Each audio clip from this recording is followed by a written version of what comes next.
Hello दोस्तों, एक बार फिर स्वागत है आपका सिद्धार्थ ऑनलाइन कोचिंग में। और आज हमें पढ़ना है स्टैटिस्टिकल फिजिक्स का एक इम्पॉर्टेंट टॉपिक जिसका नाम है इसका स्टेट ऑफ मैक्सिमम प्रोबेबिलिटी या फिर मोस्ट प्रोबेबल स्टेट। इससे पढ़ने से पहले हम लोग पढ़ चुके हैं arrangement of an particles into compartments. तो arrangement of an particle into compartments अगर पढ़ें तो उसमें अगर एन पार्टिकल्स हैं तो कंपार्टमेंट की एन पार्टिकल्स हैं और दो कंपार्टमेंट में अगर रखना है तो मैक्रो स्टेट कितने बनेंगे इसके लिए तो फॉर्मूला आप जानते हैं पहले से ही n+1 मैक्रो स्टेट बनेंगे। इस बात को लिख भी दिया है कि distribution of n distinguishable particles into two equal size compartments there are n+1 macro states. तो मैक्रो स्टेट की संख्या तो ये हमें मिल गई n+1। अब उसके बाद किसी भी पर्टिकुलर मैक्रो स्टेट में जितने नंबर ऑफ माइक्रो स्टेट होते हैं उन्हें कहा जाता है फ्रीक्वेंसी या फिर थर्मोडायनामिक प्रोबेबिलिटी। इस बात को भी लिख दिए कि number of micro state in particular या in macro state is called frequency और थर्मोडायनामिक प्रोबेबिलिटी। जैसे तीन पार्टिकल को अगर एंटर करना हो तो इसके लिए जो कंडीशंस बनती है वो क्या बनती है, वो बनती है तीनों पार्टिकल एक ही कंपार्टमेंट में, ये फर्स्ट कंपार्टमेंट हो गया, ये सेकंड कंपार्टमेंट। तीनों पार्टिकल एक में, दूसरे वाले में कुछ नहीं, पहले वाले में दो, इसमें एक, फिर इस वाले में एक, इसमें दो, फिर फर्स्ट वाले कंपार्टमेंट में कोई पार्टिकल नहीं और इसमें तीनों पार्टिकल। अब माइक्रो स्टेट्स बनाते हैं। माइक्रो स्टेट इसमें एक ही बनेगा, कौन सा बनेगा, ए बी सी। तीनों पार्टिकल अगर ए बी सी तो ए बी सी और दूसरे वाले में 0। इसमें 2 1 है तो ए बी रख लिया गया या ए सी रख लिया गया या बी सी रख लिया गया। तो इसमें से सेकंड कंपार्टमेंट में फर्स्ट वाले में अगर ए बी रखें तो सेकंड वाले में हो जाएगा सी। फर्स्ट वाले में अगर ए सी रखें तो सेकंड वाले में हो जाएगा बी। फर्स्ट वाले में अगर बी और सी को रखते हैं तो थर्ड सेकंड कंपार्टमेंट में हो जाएगा ए। इस प्रकार से इस वाले मैक्रो स्टेट के लिए बन गया माइक्रो स्टेट 3। तो किसी भी मैक्रो स्टेट का जो नंबर ऑफ माइक्रो स्टेट रहेगा उसे कहा जाता है थर्मोडायनामिक प्रोबेबिलिटी। और दो पार्टिकल के लिए, दो कंपार्टमेंट के लिए अगर n पार्टिकल को एंटर कराए थे तो उस समय क्या सपोज किया गया था कि फर्स्ट टोटल पार्टिकल्स थे, टोटल डिस्टिंग्विशेबल पार्टिकल्स थे n। मान लिया गया था कि फर्स्ट कंपार्टमेंट में n1 पार्टिकल है और सेकंड में n2। तो n इक्वल हो जाएगा n1 प्लस n2। तो जो मैक्रो स्टेट होता था वही होता था थर्मोडायनामिक प्रोबेबिलिटी। इसे NCR से लिखते थे तो ये था n factorial by n1 factorial into n2 factorial. या n1 की जगह वैल्यू रख लें, n1 की जगह वैल्यू रख लें तो ये हो जाएगा n फैक्टोरियल बाई n1 की जगह वैल्यू रखें अगर तो इसे रख सकते हैं n minus n2 factorial into n2 factorial. या फिर n2 की जगह वैल्यू रखें तो इसे लिख सकते हैं n factorial by n1 factorial n minus n1 factorial. तो ये कुल मिला के जो वैल्यू थी ये इस प्रकार से थी NCR की तरह। और अगर इसे मान लिया गया जो नंबर ऑफ जो total distribution of n distinguishable particles हैं अगर इनकी संख्या मान लिया गया कैपिटल N है तो इसके लिए थर्मोडायनामिक प्रोबेबिलिटी इसी प्रकार से लिखी जा सकती है। इसे लिखने के लिए क्या होगा, ये हो जाएगा r, n माइनस r। ये यही होगा थर्मोडायनामिक प्रोबेबिलिटी। और इसे फाइंड करें तो इसी फॉर्मूले पे इसे लिख भी सकते हैं। ये हो जाएगा n factorial by r factorial n minus r factorial. तो ये था थर्मोडायनामिक प्रोबेबिलिटी। अब इसके आधार पर अगर प्रोबेबिलिटी फाइंड करें तो प्रोबेबिलिटी इज इक्वल टू होता है number of micro state in that macro state upon total number of micro state in system. तो total number of micro state अगर दो कंपार्टमेंट्स हैं तो 2 to the power number of particle और number of particle यहाँ n है। तो इसके लिए हमें एक फॉर्मूला मिला n factorial by r factorial n minus r का फैक्टोरियल। तो ये हम पढ़ भी चुके हैं, कई बार इसका जिक्र हो चुका है। तो probability p is equal to मिल गया हमें n factorial by r factorial n minus r factorial 2 to the power n। इसी के लिए हमें फाइंड करना है स्टेट ऑफ मैक्सिमम प्रोबेबिलिटी या फिर मोस्ट प्रोबेबल स्टेट। कुछ बातें अगर इससे रिलेटेड है तो अगर लिख लें। अब एक चीज देखते हैं, इस प्रोबेबिलिटी की बात करें अगर तो जितना ये नंबर ज्यादा होगा उसकी प्रोबेबिलिटी उतनी ही ज्यादा होगी। मतलब ये किसकी वैल्यू है, ये थर्मोडायनामिक प्रोबेबिलिटी की वैल्यू। मतलब p इज इक्वल टू क्या है, ओम by 2 to the power n। तो जो प्रोबेबिलिटी है वो किसके डायरेक्टली प्रोपोर्शनल है, तो प्रोबेबिलिटी जो है वो थर्मोडायनामिक प्रोबेबिलिटी के थर्मोडायनेमिक प्रोबेबिलिटी के डायरेक्टली प्रोपोर्शनल। जैसे ये बात करें कि अगर ज़्यादा से ज़्यादा थर्मोडायनेमिक प्रोबेबिलिटी होगा तो उस माइक्रो स्टेट की प्रोबेबिलिटी भी ज़्यादा से ज़्यादा ही होगी। तो इस बात को लिख दे रहे हैं, more is the thermodynamic probability, more is the thermodynamic probability, thermodynamic या thermodynamic probability, more is the thermodynamic probability, then probability of macro state is more, probability of macro state या that macro state is more। जितना ज़्यादा thermodynamic probability होगा उतना ही उस macro state के लिए probability होगा। P is directly proportional to लिखा जा सकता है थर्मोडायनेमिक प्रोबेबिलिटी, या फिर ये फॉर्मूला N1 N2 वाला लिखते हैं जो अभी लिखे थे, या फिर डायरेक्ट हम लोग यही आ रहे हैं कि consider macro state, consider macro state, consider macro state, macro state consider कर लिया गया ये R, N माइनस R। तो मैक्रो स्टेट अगर मिल गया तो इसके लिए हम फाइंड कर सकते हैं प्रोबेबिलिटी ऑफ मैक्रो स्टेट। तो प्रोबेबिलिटी ऑफ मैक्रो स्टेट अगर फाइंड करें तो P R, N minus R is equal to लिखा जा सकता है N factorial upon R factorial N minus R factorial 2 to the power N। तो अगर इसे कहें प्रोबेबिलिटी केवल कह लें, ये अगर इसके मैक्रो स्टेट का नोटिफिकेशन यहाँ नहीं लिखें तो लिख सकते हैं probability P is equal to N factorial by R factorial N minus R factorial 2 to the power N। हो गया। अब इसे हमें सॉल्व करना है और सॉल्व करने के बाद हमें फाइंड करना है स्टेट ऑफ मैक्सिमम प्रोबेबिलिटी या मोस्ट प्रोबेबल स्टेट। और इसे सॉल्व करने के लिए सबसे पहले तो ये सब डिनोमिनेटर और न्यूमरेटर में वैल्यूज है, पावर में वैल्यूज है, मल्टीप्लिकेशन में इसका लिया जाए लॉग। तो टेकिंग लॉग बोथ साइड लिखते हैं और ऊपर से इसे सॉल्व किया जाता है। तो लिखें टेकिंग लॉग बोथ साइड,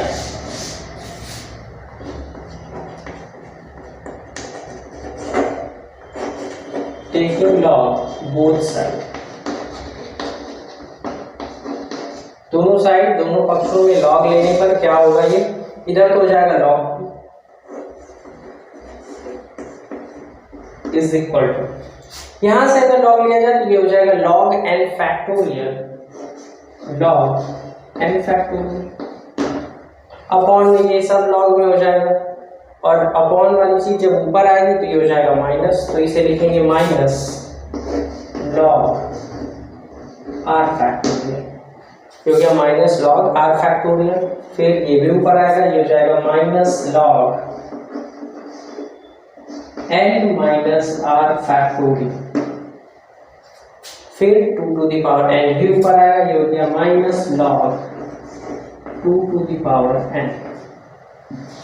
अब log x to the power n या a to the power n अगर होता है जैसे log a to the power n, तो इसे लिखा जा सकता है n log a, तो n का मल्टीप्लाई हो जाएगा। नेक्स्ट लाइन में इसे सॉल्व करें और सॉल्व करके इसे लिख दें तो क्या लिख सकते हैं, नेक्स्ट लाइन में इसे लिखा जा सकता है log p is equal to log n factorial, या इसी लाइन में इसे सॉल्व कर रहे हैं, ये हो गया n का इसमें हो जाएगा मल्टीप्लाई।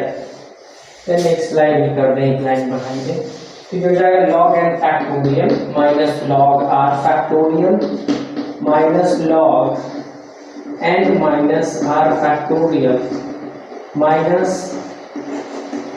n log 2। अब इसे सॉल्व किया जा सकता है, लार्ज वैल्यू ऑफ n के लिए यूज करते हैं स्टर्लिंग फार्मूला, और स्टर्लिंग फार्मूला अगर यूज करें तो इसे लिखा जा सकता है, तो लिखते पहले by Stirling formula, by Stirling formula, by Stirling formula. तो स्टर्लिंग फार्मूला के अकॉर्डिंग क्या होता है, स्टर्लिंग फार्मूला के अकॉर्डिंग होता है log n factorial is equal to n log n minus n। Stirling formula के अकॉर्डिंग होता है log n factorial is equal to n log n minus n। अगर ये वैल्यू यहाँ प्लेस करें तो वैल्यू प्लेस करते हैं यहाँ, ये तो सेम टू सेम हो गया, ये हो गया log p is equal to log n factorial है, इसे क्या लिखेंगे, इसे लिखेंगे n log n minus n। Stirling formula से log n फैक्टोरियल को लिखना है तो क्या लिखेंगे n log n minus n। तो n की जगह कैपिटल है तो ये हो जाएगा n log n minus n minus. इसी प्रकार इसे भी लिखें log r को तो लिख सकते हैं r log r minus r। ये हो गया स्टर्लिंग फॉर्मूला से। फिर नेक्स्ट ये log n minus r factorial, इसे भी लिखें, इसे भी लिखेंगे तो n minus r log n minus r minus n minus r। इतना हो गया minus n log 2 minus n log 2। तो इतना हो गया। अब हमें ब्रैकेट ओपन करके इसे सॉल्व कर देना। ब्रैकेट अगर ओपन करें तो क्या होगा, ये हो जाएगा n log n minus n। अब माइनस से ये ब्रैकेट ओपन होगा माइनस, तो ये माइनस हो जाएगा और ये माइनस प्लस हो जाएगा, तो हो गया माइनस r log r और ये माइनस माइनस हो गया प्लस r। ये माइनस से ये ब्रैकेट ओपन होगा, माइनस का मल्टीप्लाई होगा, ये हो गया minus n minus r log n minus r हो गया ये। और ये फिर ये माइनस इसमें भी मल्टीप्लाई होगा, ये हो गया प्लस, ये ब्रैकेट ओपन होगा, ये हो गया n minus r minus n log 2। अब देखते हैं क्या क्या कैंसिल आउट हो रहा है। ये माइनस n और ये है प्लस n कैंसिल आउट हो गया, ये है प्लस r, ये है माइनस r, ये भी कैंसिल आउट हो गया। इतनी चीजें बच गई, इतनी चीजें बच गई, मतलब हमें मिल गई log p की value. log p is equal to हो गया n log n minus r log r minus n minus r log n minus r फिर माइनस n log 2। अब हमें जब maximum most probable state find करना है, maximum probability find करना है, तो मैक्सिमम प्रोबेबिलिटी फाइंड करने के लिए डिफरेंशिएशन और इंटीग्रेशन वाले चैप्टर में हम लोग पढ़े कि इसे डिफरेंशिएट करके इसकी वैल्यू इक्वेट की जाती है जीरो के, और फिर जो वैल्यू आती है वो सेकंड डिफरेंशिएट करने के बाद उसमें रखते थे और वैल्यू चेक करते थे, नेगेटिव है पॉजिटिव है, उसके आधार पे हम बताते थे कि मैक्सिमम या मिनिमम वैल्यू फाइंड करते थे। तो यहाँ पे भी इस इक्वेशन को किया जाएगा differentiate with respect to r और उसे इक्वेट किया जाएगा जीरो के, और इक्वेट करने के बाद जीरो के हमें जो वैल्यू मिलेगी उसके आगे फर्दर सॉल्व करेंगे। तो सबसे पहले क्या करें, differentiating this equation with respect to r and equating d by dr log p to 0। तो जो एक्सप्रेशन मिला है हमें इसे डिफरेंशिएट करना with respect to r, differentiate करें तो डिफरेंशिएट करते हैं तो log p को डिफरेंस कर दिया r के डिफरेंशिएट कर दिया r के रिस्पेक्ट में, हो गया d by dr log p is equal to n log n। तो n log n दोनों चीज़ें कांस्टेंट हैं क्योंकि हमें करना है r के रेस्पेक्ट में, r के लिए हिसाब से तो ये कांस्टेंट ही हुआ, r के ही रेस्पेक्ट में हो पाएगा तो ये हो गया 0 माइनस। अब r के रेस्पेक्ट में करना और यहाँ है दो टर्म, तो फर्स्ट टर्म इंटू सेकेंड का differentiation plus second term into first का डिफरेंशिएशन करें तो फर्स्ट टर्म इंटू सेकेंड का डिफरेंशिएशन लॉग r का डिफरेंशिएशन r के रेस्पेक्ट में हो गया 1/r और r का डिफरेंशिएशन हो 1 हो गया। तो ये हो गया फर्स्ट टर्म इंटू सेकेंड का differentiation plus second term into first का डिफरेंशिएशन और r का डिफरेंशिएशन हो गया 1 माइनस। अब यहाँ पे भी r के रेस्पेक्ट में करना है, इसमें भी दो टर्म है तो फर्स्ट टर्म इंटू सेकेंड का डिफरेंशिएशन, तो फर्स्ट टर्म करें तो फर्स्ट टर्म हो गया n minus r first term into second का differentiation log n minus r का डिफरेंशिएशन 1/n माइनस आर। तो ये हो गया log n माइनस आर का डिफ्रेंसिएशन 1/n-r। अब फिर n का डिफ्रेंसिएशन 0 और माइनस r का डिफ्रेंसिएशन हो गया -1। तो ये हो गया फर्स्ट टर्म इंटू सेकेंड का डिफ्रेंसिएशन प्लस सेकेंड टर्म में log n माइनस आर। तो second term into first term का डिफ्रेंसिएशन, तो फर्स्ट टर्म में n माइनस आर, n का डिफ्रेंसिएशन 0 और माइनस r का डिफ्रेंसिएशन -1 माइनस इस टर्म का डिफ्रेंसिएशन, ये कांस्टेंट है r के रेस्पेक्ट r के हिसाब से, वो हो गया 0। अब उसके बाद हमें क्या करना है, फॉर मैक्सिमम प्रोबेबिलिटी इसकी वैल्यू हमें इक्वेट करना होगा 0 के। तो लिख दें इसे फॉर मैक्सिमम प्रोबेबिलिटी,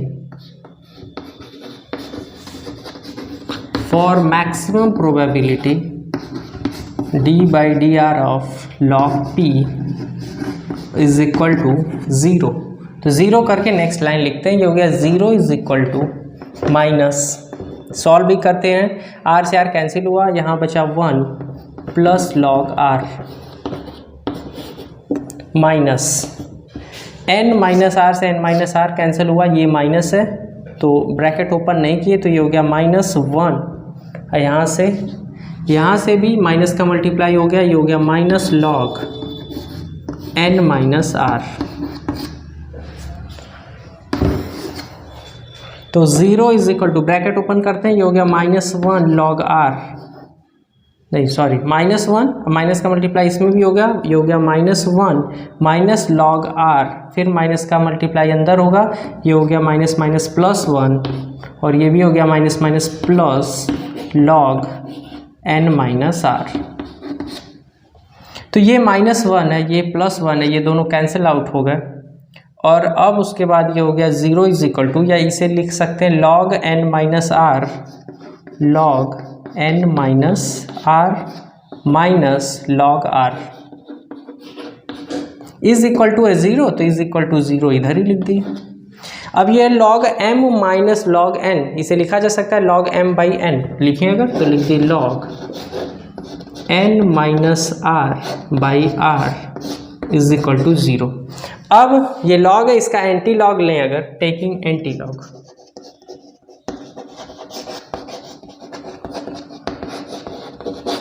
तो एंटी लॉग लें अगर, तो इधर बचा n minus r/r is equal to e⁻0। ये वैल्यू हो गई e⁻0। इसे अगर फर्दर सॉल्व करें तो ये हो गया 1, e⁻0 की वैल्यू हो गई 1, ये हुआ n minus r/r is equal to 1। Cross multiply कर दें, एलसीएम लेके सॉल्व करें, ये हो गया n minus r is equal to r, तो n इज इक्वल टू हो गया, ये उधर गया r और r हो गया 2r, r की वैल्यू हो गई n/2।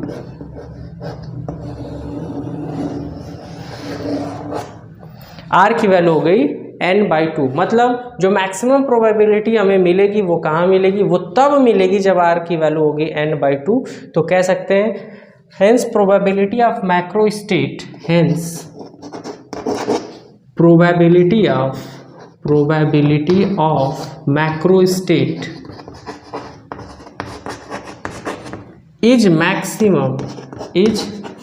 Maximum when r is equal to n/2। तो प्रोबेबिलिटी मैक्सिमम कब होगी, जब होगी r की वैल्यू n/2। और अगर प्रोबेबिलिटी फाइंड करना हो, probability of most probable state, तो उसे भी फाइंड कर सकते हैं। इस बात को लिख लें, तो लिखें probability of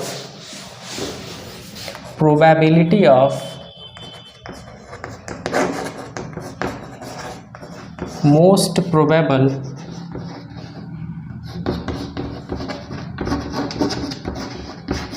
state, probability of most probable state. तो प्रोबेबिलिटी को अगर रिकॉल करें तो प्रोबेबिलिटी के लिए फॉर्मूला हमारे पास था, probability for macro state r, n minus r था शुरुआत में n factorial by r factorial n minus r factorial 2 to the power n। इसमें अगर r की वैल्यू मोस्ट प्रोबेबल स्टेट के लिए प्रोबेबिलिटी अगर फाइंड करना है तो इसकी वैल्यू कब मिल रही है, इसकी वैल्यू मिल रही है जब r की वैल्यू है n/2। तो n/2 अगर इसमें रखें तो ये p की वैल्यू कितना हो जाएगा, p r की वैल्यू रखें n/2 comma n minus r की वैल्यू फिर n/2 is equal to n factorial upon r factorial और r की वैल्यू हम लोग को रखना है n/2। यहाँ से n माइनस r की value n/2 factorial 2 to the power n। फिर उसके बाद ये हो गया p n/2 comma n/2, n में से n/2 सब्सट्रैक्ट हुआ, ये बचा n/2 is equal to n factorial